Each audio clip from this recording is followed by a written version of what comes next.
Até que eu tive a péssima experiência de encontrar um pastor lobo, um falso líder religioso.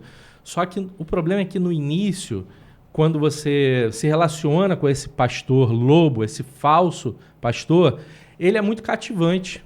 Ele é o cara que você diz, poxa, eu nunca tive um pastor tão bacana assim, nunca tive um pastor tão atencioso assim. Porque esse início do relacionamento com um abusador é chamado de bombardeio de amor, ou love bombing.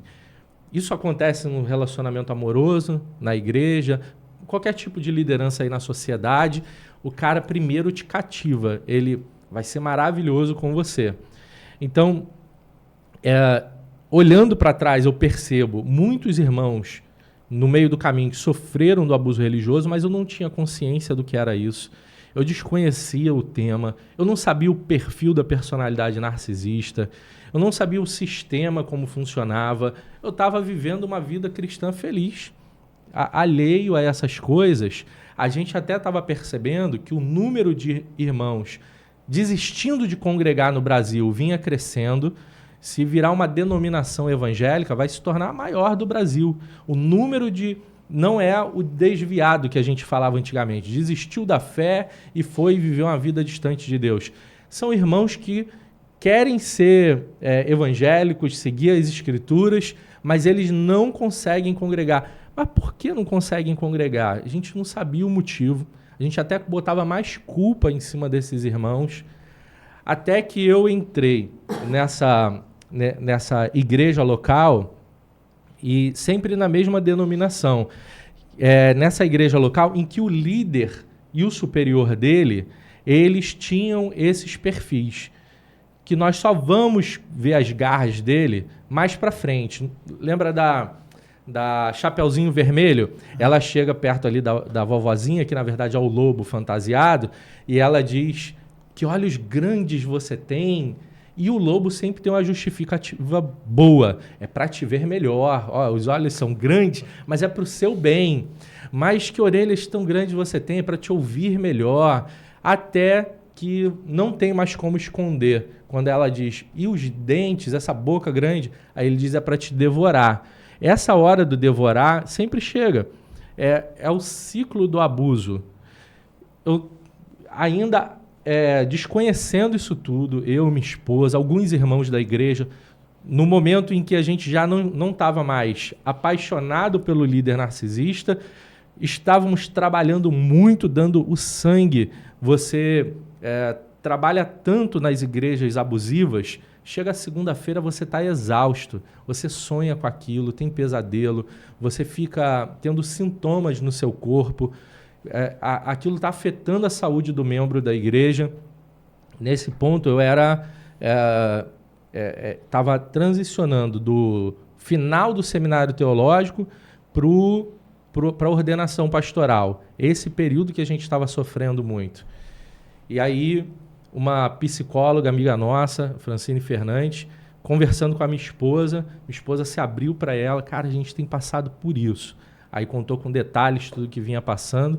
Então ela falou assim, você e o Renato estuda sobre a personalidade narcisista, que para mim o narcisista era uma pessoa vaidosa, se arrumava muito. Mas é um transtorno de personalidade, como tem o borderline, como tem o transtorno antissocial, que é o psicopata, e tem outros transtornos, por exemplo, a bipolaridade, a esquizofrenia. Só que esse é um transtorno de personalidade. A pessoa é assim, não tem medicamento para isso. Ela poderia até se dar a terapia, mas um narcisista é raríssimo ele se dar a terapia. E até porque ele acha que não tem ninguém melhor do que ele, não tem uma pessoa maravilhosa como ele, e que quem está perto dele tem a sorte de conviver com ele. Então foi nessa hora que foi o início de uma nova jornada na nossa vida. É como aquela pílula da Matrix, de você sair da Matrix. Você estava cego e você começa a enxergar que esses personagens existem no mundo. O canal Esse canal que vocês mencionaram agora, Pinóquio, né? Como é que vocês chamam? TV Pinóquio. TV Pinóquio. Quem é sabe, hein? Ó, que isso, vaza. Tu ele quer tá problema? doido pra lá. Não, ele tá doido. Ele tá doido. Cara, tá doido. Por incrível que pareça, nessa TV Pinóquio passou há pouco tempo, tá terminando uma novela chamada Vai na Fé, que tem um personagem narcisista ali, e eles fizeram até a reportagem sobre ele, a construção do personagem. A novela em si tem tudo aquilo que a TV Pinóquio costuma colocar, mas a construção desse personagem, ela é muito bem feita. O ator, não recordo o nome dele, ele conseguiu imprimir muito bem no personagem as características, ele estudou bem, e é o cara manipulador, ele inverte o jogo. Se ele é o vilão, ele faz com que ele vire o vilão e você vire ele vira a vítima e você vira o vilão. Ele inverte o jogo, ele sempre diz que você tem inveja dele, está perseguindo ele. E ali eu comecei a buscar conteúdos sobre esse tema. A gente vai estudar sobre psicopatia no Brasil, você sempre encontra de cara a doutora Ana Beatriz Barbosa. Aí o livro dela lá, Mentes Perigosas. Depois você vai encontrando outras psicólogas, psiquiatras, colocando conteúdo sobre o tema. As pessoas dão muito mais ênfase nessas personalidades sobre os relacionamentos amorosos. Dá muita ênfase na questão da Lei Maria da Penha, né, da violência doméstica.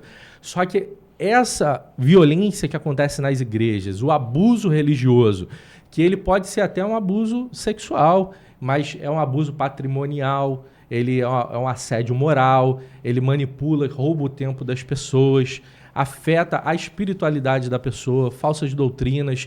É algo tão grande que afeta, inclusive, a nossa eternidade, porque é a nossa relação com Deus. E o conteúdo sobre isso